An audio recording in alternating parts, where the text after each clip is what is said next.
Welcome, Silke.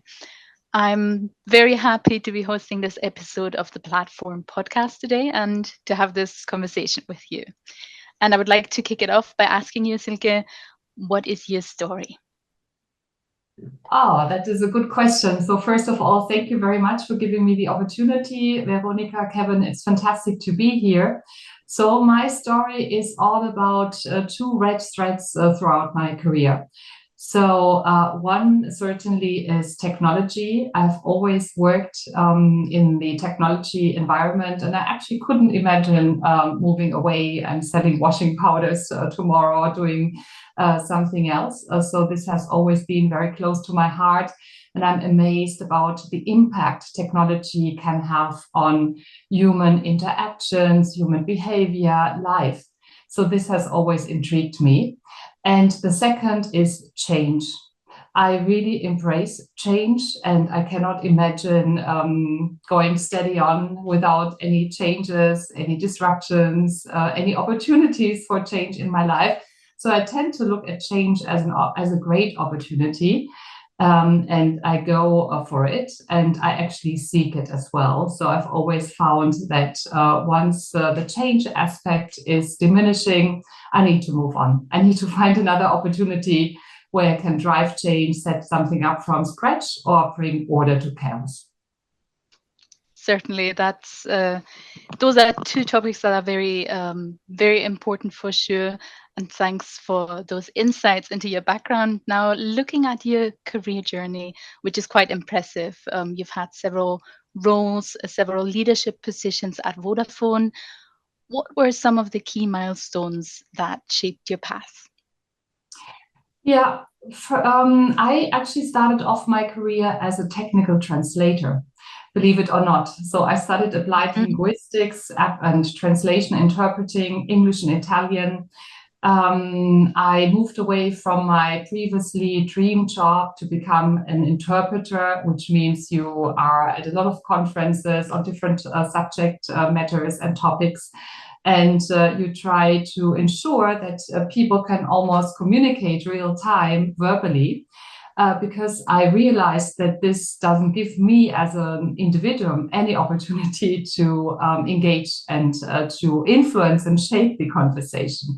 Actually, there the focus needs to be on ensuring that you help two people who cannot speak the same language communicate almost as if it was taking place real time.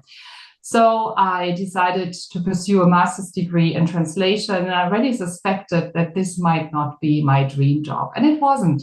So my first job was actually working in code strings, and translating the text, which then is being displayed on a screen in user manuals. And I just really could not imagine to do this until the age of retirement. And this was probably an important milestone because it was a very humbling experience. It was also an experience which motivated me to take a bold step and say, I need to leave this role behind. And I then started to pursue a career in marketing, initially starting with marketing communications, then extending this to own and manage all the activities in marketing from an end-to-end perspective. So this was an amazing milestone, a very rewarding one for myself, because immediately could I see which difference it makes on me personally if I enjoy what I do. Mhm. Another milestone then was at Vodafone, where I also started originally in B2B marketing, leading a department, managing a product which was at the convergence of IT and telco. So notebooks with an embedded SIM card, an amazing proposition. And I made a bold move there as well, because I moved to technology from marketing, working very closely on commercial aspects with sales. I decided to move to the technology organization and help them set up a customer service delivery model. Not just help, but actually I was instrumental in establishing that skill set, that capability, and also still using my translation capability to help the commercial organization, the technology organization, and then customer care, a life cycle management to communicate and to look at the customer experience from an end-to-end perspective. So just a few milestones. There have been more, but hopefully, this is good input for now. Absolutely. That's a very interesting and impressive journey, I would say.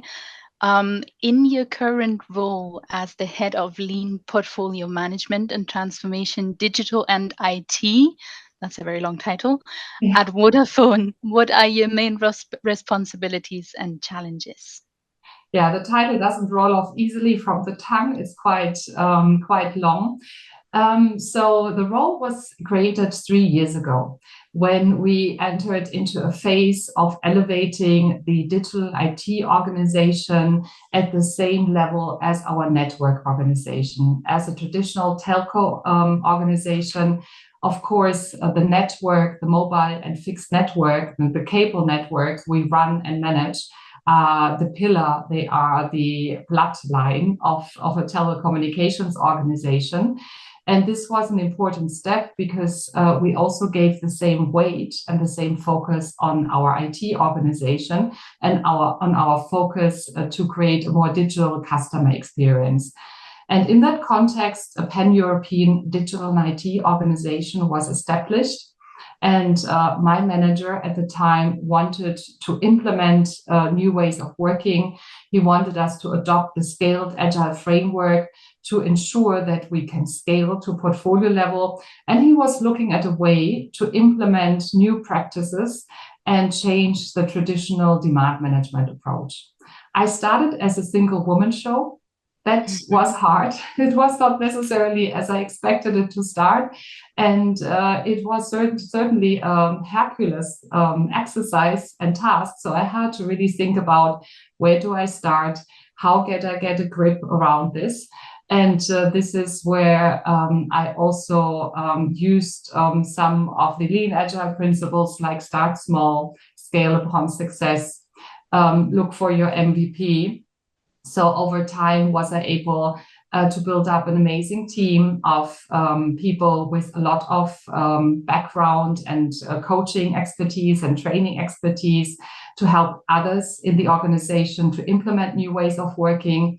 I also set up an agile portfolio operations team, which is helping us to run a process where we revisit our investments, our funding decisions, and shift from being focused on outputs versus outcome. So really take into consideration, how do we connect the work which is happening at ground level to our strategy? How do we ensure that we are doing the right things, that we are prioritizing the right things, and that we are investing in the right things? And then another angle of my role is also that I defined the portfolio strategy which Vodafone will need. Certainly, given our size, given our complexity, it was very obvious that we will have to set up more than just one portfolio. So this is the third part of the role. So in a nutshell, this is what I'm doing. I'm still motivated about the challenge at hand. That's fantastic. Thank you, Silke. It sounds like transformation is really at the heart of what you do and what your role is. And it certainly sounds like a very demanding role, but I can also feel that there's a lot of passion from your side that you have for it. And now I would like to get into a topic that I believe is also very close to your heart. I'd like to talk about diversity. Mm-hmm. So you previously won the FDM Every Woman in Technology Team Leader Award, and you have a reputation of building up diverse teams and fostering female leadership. Can you tell us a bit more about that? Yeah, and it's indeed another topic which is very close to my heart. Certainly, the telco space, the technology environment per se, tended to be a rather male-dominated environment, and I got used to it from the very start. Still, often did I find myself as the single woman in a room. It's more difficult, it appeared, for women to have also a seat at a table with more senior colleagues and communities. And early on, did I always see a huge opportunity in identifying female talent. I remember that in my initial years, heading up a marketing department at Lucent Technologies, which grew very, very fast and where a lot of roles had to be filled. And I was able to offer a lot of opportunities. Women always stood out to be quite clear about their strengths, sometimes with too much focus almost on their weaknesses. And I found them to be really, really great and talented people and team members to work with. Not to say that I wasn't seeking also to have a balance in the team, but I always appreciated and saw that women can do much more than sometimes they think they had to offer when they were seated at the table. So almost by nature, did this evolve that I always had a lot of women in my team. It's a bit easier when you're running a marketing department to find a lot of great female talent. I must say the more technical a role gets, and this is unfortunately still an issue, specifically in Germany, but also in other countries, it seems that girls, women are not as focused on a career in Mint as men are. And they are shying away. And certainly it starts with our education system. So in my current role, I would argue looking for people, coaches, trainers who are resilient, who do not lose the tenacity and the passion, and also have a lot of empathy for people to help them change their ways of working is probably easier, I would say, than in a very, very technical environment. Yeah, but still have I, throughout my career, managed to always have a 50-50 balance in my team. So this was the reason why in 2017, I was indeed awarded this FDM award. And I was really pleased that it was acknowledged that I had built up a truly diverse team. And in my situation right now, I almost, you could say, have an opposite problem because my entire leadership team is female. And I deliberately chose to bring on board a male business manager. But for me, biodiversity is much more than gender diversity. It is also important to look at age diversity. I really, really enjoy a lot to work across different generations, so Gen Z and Boomers, yes, all the names we associate to those generations. I think that is important. And I appreciate a lot, and this is probably due to my language background, to also have a cultural mix in my team. This is something I enjoy a lot. So at the moment, I've got 14 different nationalities coming together, working as a team across 5 markets. This represents challenges at times, and you need to work harder to ensure that you find the right tonality, that you address criticism in the right way. But still, I personally consider this to be very, very valuable to have this cultural mix in the team as well. I think it started with my passion for languages, with me always having a lot of friends who are and were coming from different countries, me traveling to a lot of those countries, the languages I speak of.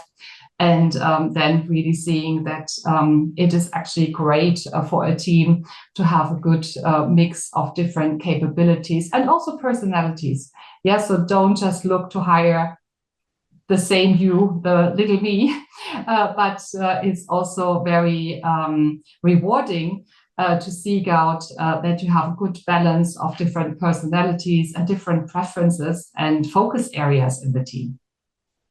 Absolutely. I think you've touched on a lot of very important points there, and what you said completely resonates with me as well, and with my personal experiences as a woman working in finance, which is very similar to the tech space in that way.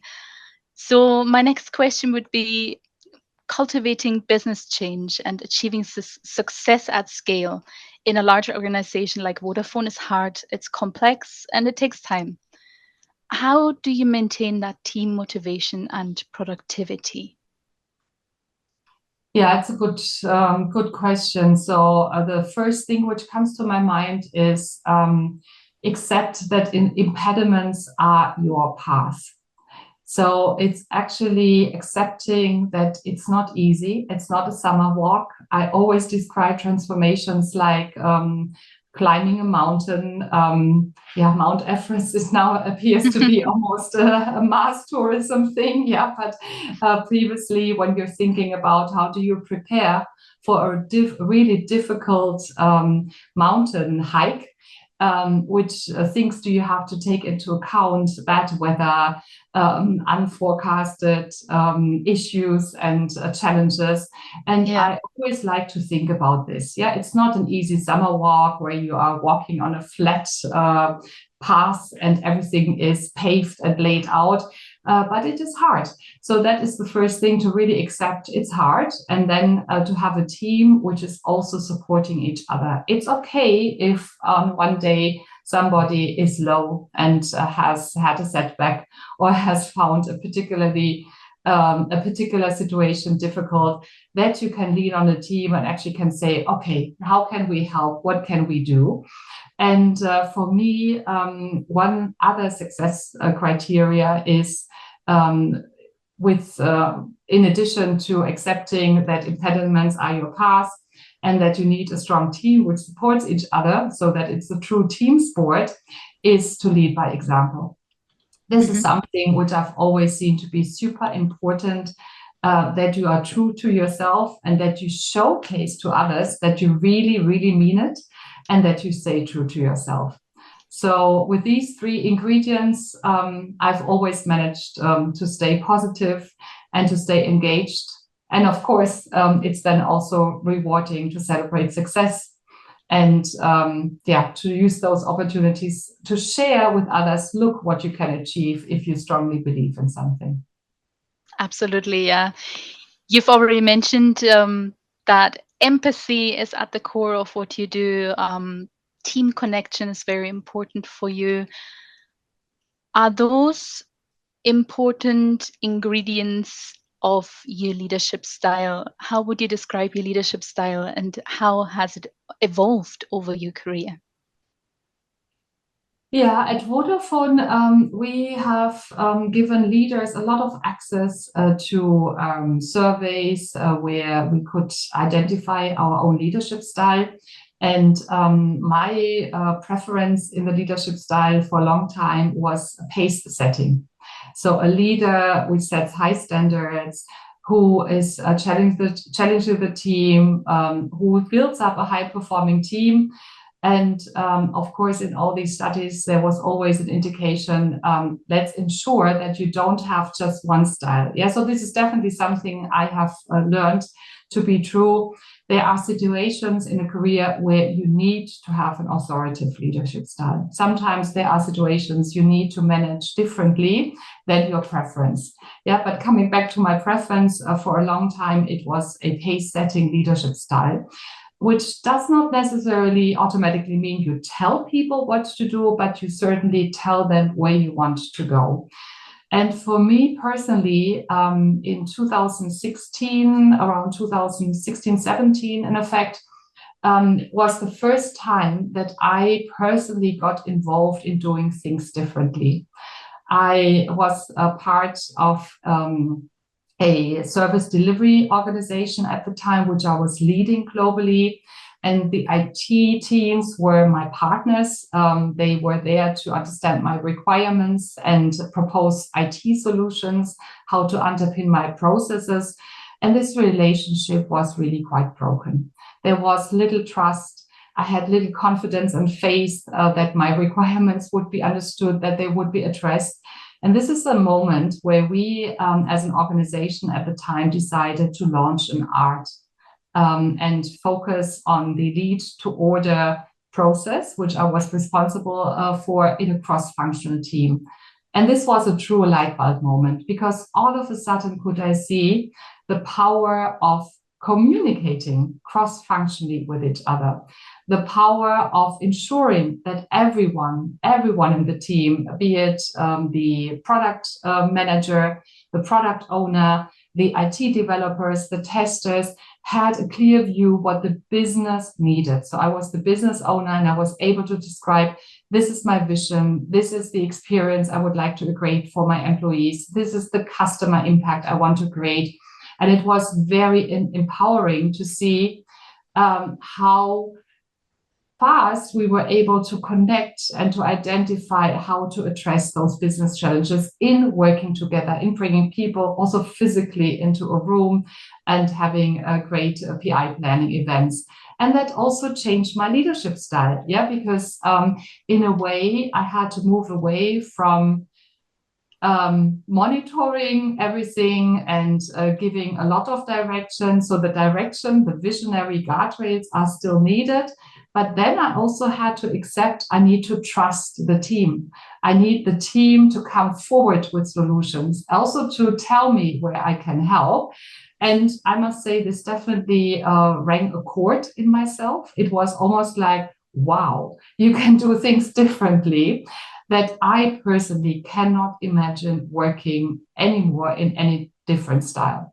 And the leadership style has moved more towards becoming a servant leader, where my role is to understand which impediments is the team struggling with, they cannot resolve at their level. What can I do to help them? And so this is how I would describe the evolution of my leadership style over time. Of course, you still have the old tools in your toolbox. However, I really must say that I find this truly empowering to think less in reporting structures, reporting lines, and to really foster that teams understand what is required and that they can work out the solutions and that they can also feel safe to ask for help and also identify and call out if they have gone down the wrong path and they have had to accept that they have to readjust. So this is the big change I've also personally been through. That's great. Thank you. That I think that's a fantastic take on leadership, and it really strikes a chord with me as well. I think communication, like you said, should absolutely be at the center of everything, and it's also very interesting what you said about leading by example. I think that's also central to good leadership nowadays. So you've talked us through your take on leadership and management. Let's have a look at some of your achievements. So you've successfully led numerous transformations and initiatives. Many of them you've already elaborated on in our conversation. Could you highlight a memorable achievement or a notable success story and the impact this had for you personally and for the organization? The thing I would like to share and offer to share is my experience in having worked 2 years in the Netherlands for Vodafone Ziggo. So this is a 50-50 joint venture between Vodafone and Liberty Global. And I took on this role because I was intrigued by the challenge at hand. So I tend to walk towards the tasks which sometimes seem mission impossible, which are really hard. And in this particular case, there was a huge technology integration and business transformation program running. It was in flight and it was in trouble. And from a business perspective and a senior leadership team perspective, they had really lost confidence and faith in the IT organization over time, that this program would be finishing in time. And it was also constituting the greatest savings in the context of the merger between Vodafone and Liberty Global. So it was really super critical. For me, there were quite a few surprises. I had wrongly assumed that Germans and Dutch are very similar. And I was really wrong. Because working for a British company, I know that Germans have a reputation of being very direct, very blunt, sometimes abrasive. This is how we are being referred to. And the Dutch are equally considered to be blunt and direct. And I just anticipated and thought it will not be a big cultural issue. In effect, it was. And I was not prepared for that. I didn't prepare myself for it. And I never really found out if this was the company culture or the Dutch culture. And it doesn't really matter. What is important is that I really struggled. I almost felt like having to push water uphill every single day. And every single day I had to gain trust again. So people didn't lend me trust and faith. I had to earn it. And it felt like I had to earn it every day from scratch. So this was really quite exhaustive. Then there was a lot of fear in the team. The team was great. They were all hardworking. They were committed. They had a vision. They were passionate. So the spirit in the program was great. And I felt like I need to unpick almost everything and challenge everything and remind people, when are we done? When is our job done? And what does this mean?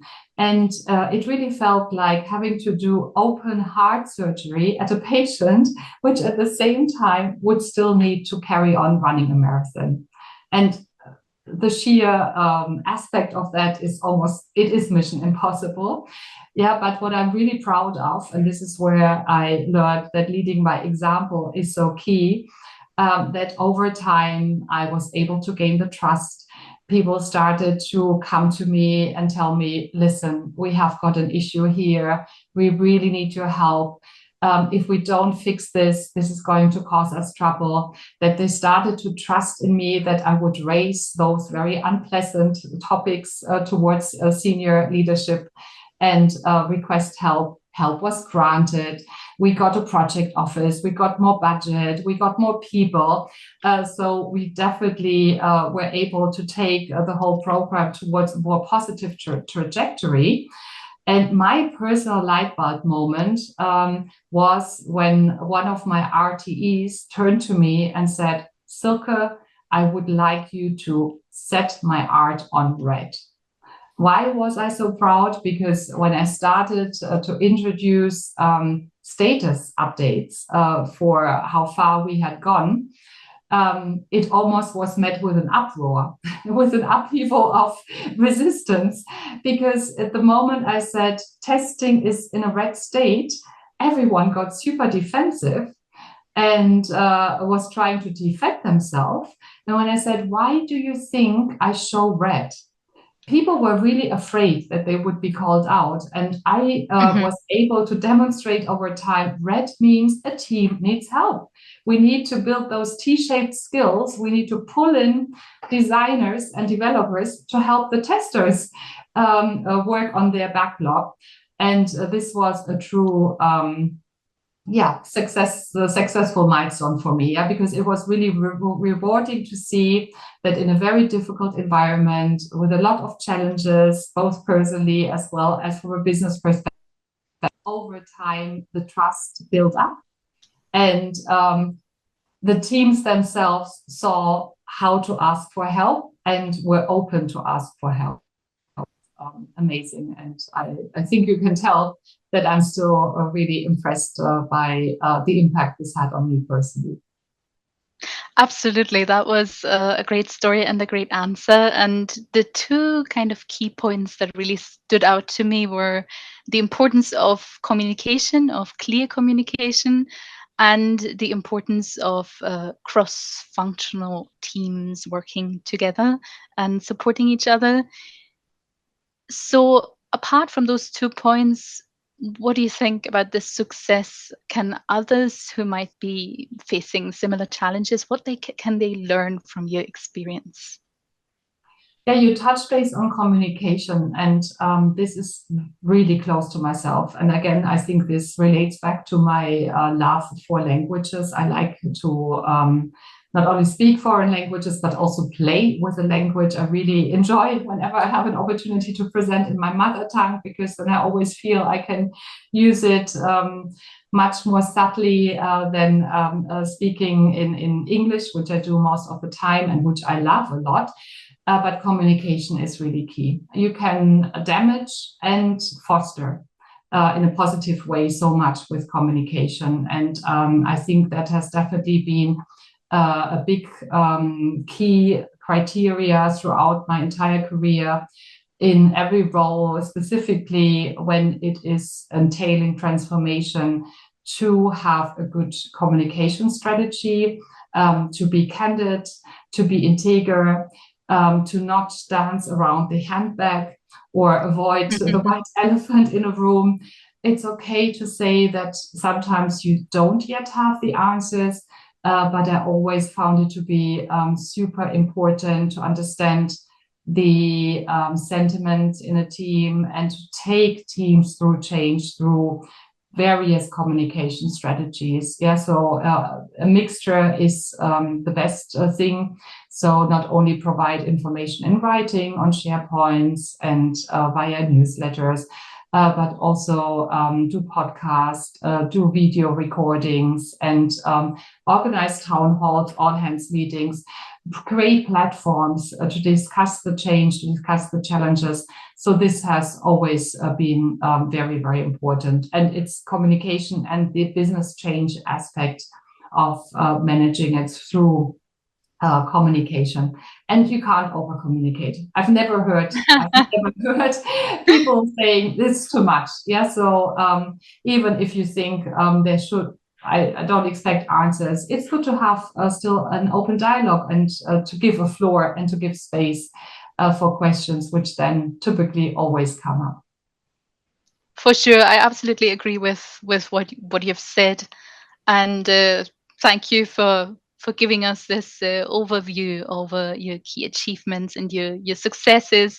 Can really feel the passion coming through, and it's like a very positive story that I was able to enjoy enormously. Obviously, as we all know, success doesn't come without overcoming certain challenges first. So, what are some of the biggest challenges you faced in your career, and how did you overcome them? I think you've already touched on certain points, like the cultural differences, for example, but maybe you can resume some of your biggest challenges. Yeah, there was that many challenges that it's even hard which ones to choose. The thing I definitely would like to share is you need a support system. I needed a support system. Yeah, so I am a mother of two girls. And so I have chosen to have not only a career, but also a family and a personal life. And this would not have been possible without my partner, my husband, who always has been committed to allow me to travel a lot, to spend 2 years in the Netherlands. I lived and worked in the Netherlands, and I was only home for the weekend and for 1 day per week. This definitely would not have been possible without the support. And there are different ways how you get support. So I'm not suggesting that this is the only way, but I wanted to stress it's important to also have that stability and somebody who holds your back from that perspective. And certainly has allowed me to enjoy an international career, which always involved to be quite flexible and to travel around a lot. Big challenge I've seen when I, in 2005, joined Vodafone, because I had previously not worked for a telecommunications organization. I was in the IT industry, or in the IT and communications technology segment. And there were a lot of new acronyms, a lot of new concepts I had to get my head around rather quickly. So this definitely was a big challenge at the time. How do I get up to speed? And I always found the people in Vodafone to be really great with regard to their skills and capabilities. And I certainly wanted to play in the same league and not fall behind. And then even when I look at my career at Vodafone, In 2013, after 7 years having worked for the German local market, I decided to move to group. And this completely changed the way of working. There are different decision criteria, different governance mechanism. Of course, you are far away from having a P&L at local market level. So this in itself also required me to rethink my approach, to relearn how am I going to get decisions in this environment. And I've always thoroughly enjoyed it. Yeah, so it certainly felt like not being in one place for now almost 19 years, but every 2-3 years have an opportunity to reinvent yourself, to learn how to do things differently and how to tackle them differently in a new environment. So, yeah, I think these are the challenges which come to mind. And as I said, there have been many more. Yeah, so I would say almost every day there is something to solve. But these are more major milestones I would consider when I look back at my career. Great, thank you. Is there anything that you are clear about now that maybe earlier in your career you didn't know? Yes, when I look, it's a great question, Veronica. When I look specifically being a woman in the telco space, when I now look at younger women, and I really enjoy working with these women, I think it's great to see that some of them have a much clearer plan. And even me saying that, I'm torn because I didn't sketch out my career path on a whiteboard. When I left university, as I said, I had this vague feeling I will not like being a translator, but I'll give it a try because otherwise I'll never know. But I didn't have this very clear career path laid out in front of me. And I can, in retrospect, explain every single step I made. And I can remember why I made it and how it enriched my portfolio, my expertise, and my experience. But it wasn't as clearly laid out as I see some of the younger women I now work with have laid out for them. And I think it's great. Yeah, so I have learned relatively late in my career how important not only mentors are and leadership trainings, but supporters. It's a concept which I have learned relatively late. It's really important to also have somebody who supports you. A mentor supports you as well, but supports you in making your next step. And it's also important to really tell others what you want to achieve in your career, because you need to get them behind your plan. So these are my main learnings. And whenever I have an opportunity, I also like to transfer this to the younger generation and help them not make the mistakes I made, even though I think it's, yeah, I can live with those mistakes, but I hope that I can help them overcome some of the hurdles.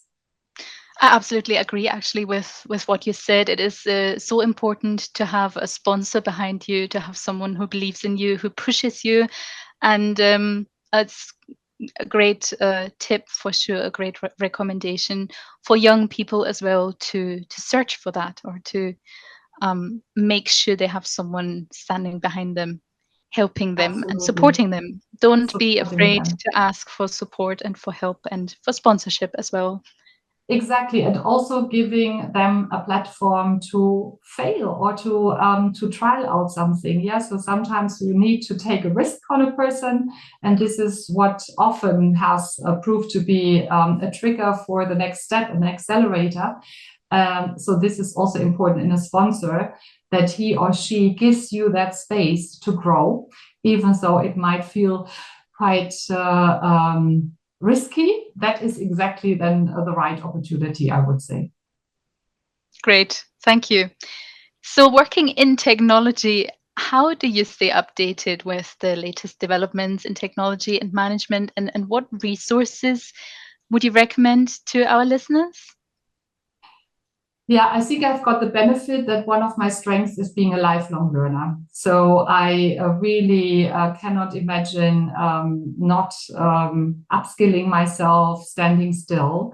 And this is the reason why I've also found the technology vertical so fascinating, because we are not standing still. Yeah, so when I have conversations with my daughters and I tell them I grew up without a smartphone and the internet, I can remember when we first dialed up into the internet with a 14.4 modem at the time, they look at me with their eyes wide open.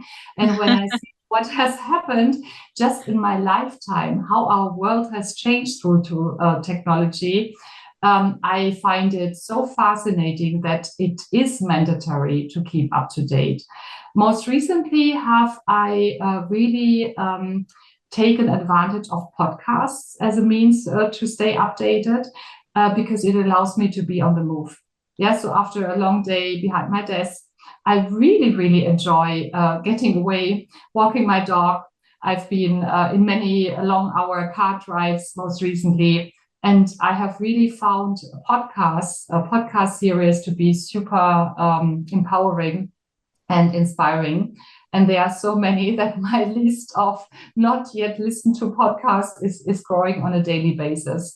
I like reading books. Most recently, this has almost got a little bit into the background. And again, there's always the opportunity to listen to the audiobook. This is how I keep up to date. Plus, Vodafone really has an amazing Grow platform, a learning platform where we partner with training companies worldwide and where a lot of content and training material is provided. Also online courses, podcasts, videos. So this is how I try to keep up to date.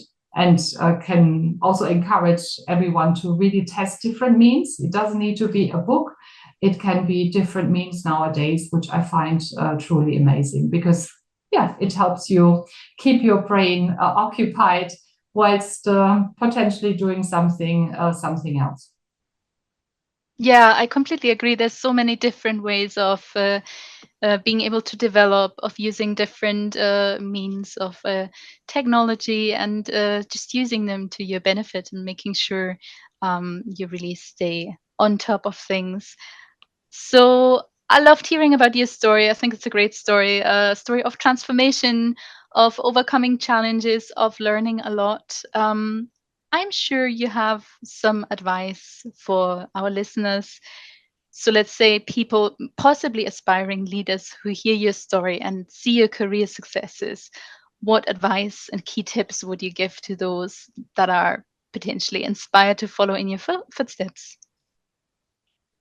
Believe in yourself and don't be afraid. So I would really suggest and share, don't limit yourself. Don't limit yourself by yourself. Don't let others limit yourself. If you want to have a career, if you want to step into a role where you shape and have impact on how people work or how structures are being set up, don't be shy. Yeah, so I think I have personally learned a degree doesn't bound you to only being able to do something. Yeah, so it's always funny when I hear people speculating, doesn't she have an engineer degree? I don't, but I like technology. And I always had this ambition to understand it well enough so that I can explain it to others. And that is sometimes where very technical people fail. And I've always been good at translating the impact to a customer or to a technology team so that they understood how to deliver a service.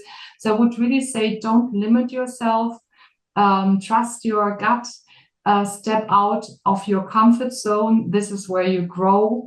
Look out for opportunities. Yeah, so I'm also not suggesting that the opportunities fall from the sky. But people who want to go for something challenging, breathtaking, they are normally seen. And then you also have an opportunity to look out for a sponsor. Mentoring, of course, is also great. I don't want to disregard it as well. Having a coach. So I've enjoyed coaching many times throughout my career in different phases and focusing on different topics.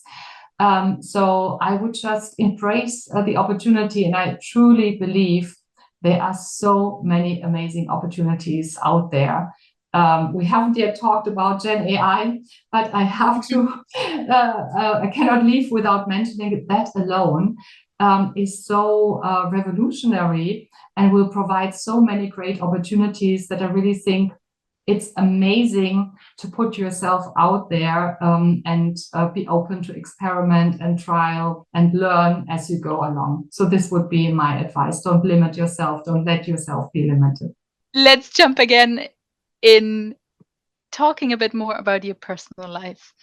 I think a lot of people wonder how someone like you that has a very demanding job manages their work-life balance. Can you elaborate a bit on that? Yes, of course. So I always have had the ambition to have not only a rich and fulfilling business career, but also a fulfilling personal life. So I'm personally married. I've got two daughters, actually a foster daughter and an adopted daughter. So this in itself has definitely borne and is bearing some challenges. Which my husband and myself have always also embraced full-heartedly and consciously. As I said previously, it's important that it was important for myself, I can only talk for myself here, to also discuss how we want to manage our lives once we decided to found a family. And as I said, my husband at the time decided that he would step back and would not pursue an equally demanding role and would support the family, the infrastructure, and take care of the family care for the most part. It's not that I didn't do anything. So this is important, and everyone needs to seek out their own individual choices. Yeah, I can only share what I've done personally and how this has worked for myself. And then, of course, I also found it to be important that I find a balance, that after a long day, I can actually leave behind concerns, worries about meetings, deadlines, inputs, and find a way to switch off my brain. And for me, it's being outdoors. So I really enjoy being in the nature, hiking, walking, running, doing all kinds of sports. And that's another advice I can give, to really find out what gives you energy, find out what refuels your batteries, because we all cannot work around the clock.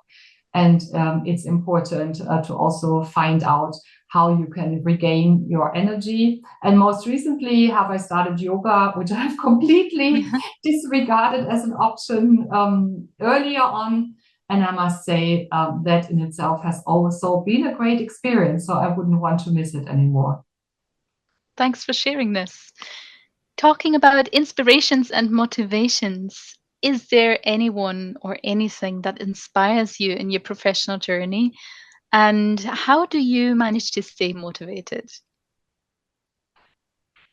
Yeah, that's a question which is also often asked in leadership trainings. And there was indeed in my early career one manager in the States I reported to. She was our EMEA marketing director at the time.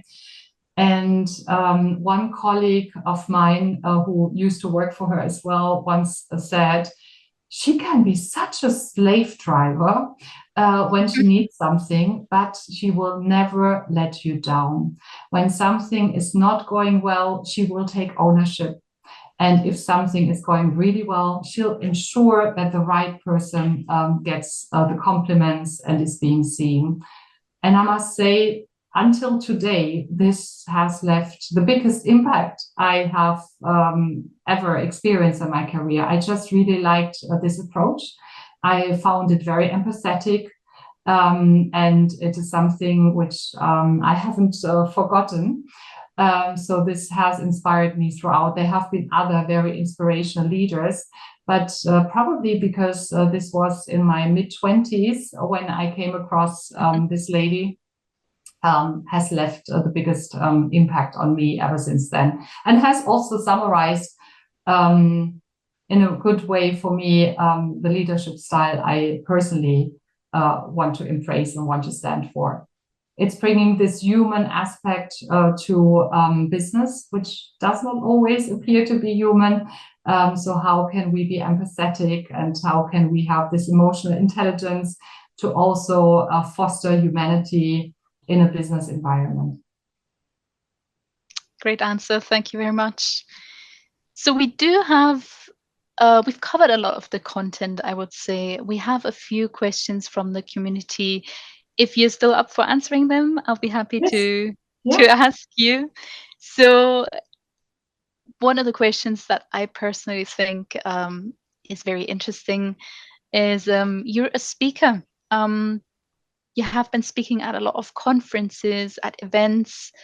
What advice can you give to people that are trying to get into this space as well? It's a great question, as a lot of the other questions for sure. I personally enjoy it. Yeah, so it's something which I really enjoy. The advice I would give is it takes time. I remember when I started to have to speak publicly, and when I started, it was within internal company organized conferences. And the bigger the groups grew, the more nervous would I get. And it reminded me of my childhood. I was playing the piano, and I hated having to play the piano in public. Oh my God, I remember those sweaty, trembling fingers. And, and it was really scary. And I never enjoyed it. And my parents always said, why don't you smile? Why don't you smile when the audience is applauding you? Because I was just glad it was over. Yeah. So I must say, initially, it felt quite nerve-breaking as well. So it takes time, it takes practice, and you need to practice. That is the advice I can give you. Even the most natural speakers, where you think, oh my God, they are born to be on stage, they are born to make jokes, they are born to get an audience attracted to their lips and to their words, they practice. It isn't something which happens naturally. So I can really give the advice, don't be shy to practice. Think about your outline. Use a best buddy. I often use my husband, and I say, can I just present something to you? And he is my harshest critic. So practice, seek opportunities to get feedback, and then just do it. And over time, I certainly felt it becomes less nerve-wracking, and you can enjoy it much more.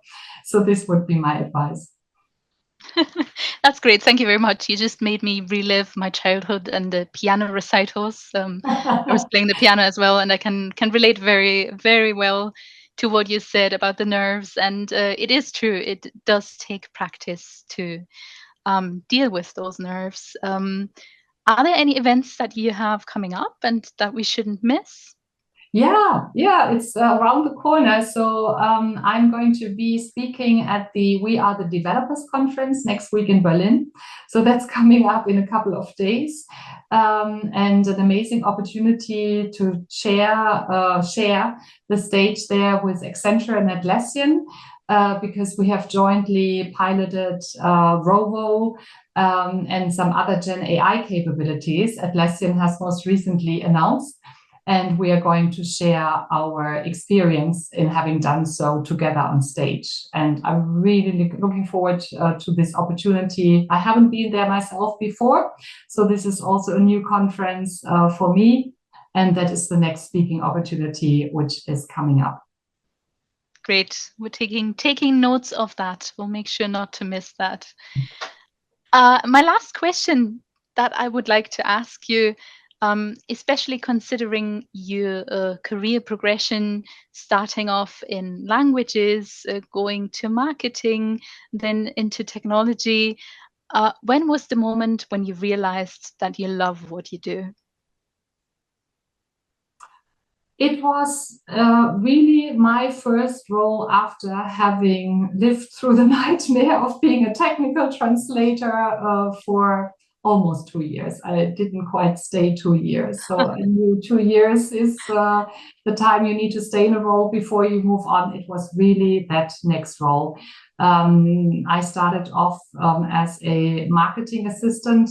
There was no other marketing member of the team, though. So I was a marketing assistant of nobody else in marketing for an American company who at the time sold Apple hardware and software and peripheral via catalogs. It was a direct marketing company.